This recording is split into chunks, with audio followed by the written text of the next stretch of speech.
Fake IDs can lead to many more problems than underage drinking. They are tools for both terrorists and identity thieves. In tonight's special investigation, News 4's Emily Gugamis went undercover to find phony licenses and then had the experts put them to the test. Our underage News 4 intern Ashley and I traveled to Toronto after tips that minors are buying fake IDs. We quickly found these shops and went undercover, buying 2 fake IDs in less than an hour. The salesmen in Toronto say that we can go into any bar or store selling alcohol, and with a simple swipe, Ashley's information will pop up. So we wanted to test it out. We talked with a bartender and bouncer from 2 different bars in Buffalo, who both say they use this book to figure out if an ID is fake. Neither would go on camera, but they agreed.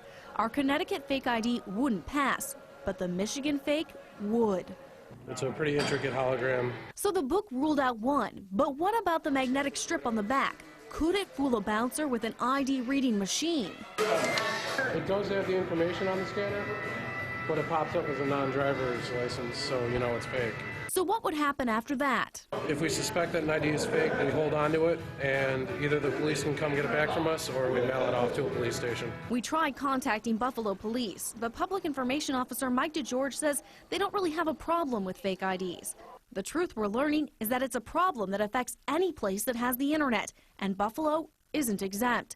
James Sparrow, the special agent in charge of Homeland Security investigations in Buffalo, says these IDs are making it very hard for bars and police to weed out the fakes.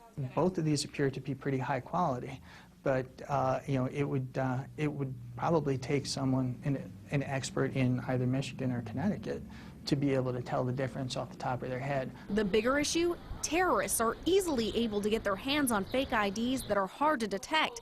Some states will let you turn in your out-of-state ID for a local one. If you could take your Michigan driver's license, you could go to some states and just turn those driver's licenses in to the state that you actually reside in, and they'll give you a genuine document. So now instead of a fake ID, a person now has a real document, putting the country at extreme risk. These documents can be used by terrorists or other criminals to enter the U.S., remain in the U.S., or evade detection from law enforcement. Because the IDs are made outside the U.S., it's extremely challenging for Homeland Security to shut the organizations down. So they must work with other governments in order to do so. It's our goal to put these organizations out of business, no matter where they're doing business. And if you suspect a fraudulent ID, you can call 1-866-KHS-2-ICE. And a word of caution, Homeland Security says very often when someone gives out their information to these organizations, their identity is stolen. Emily Gugamis, News 4 at 6.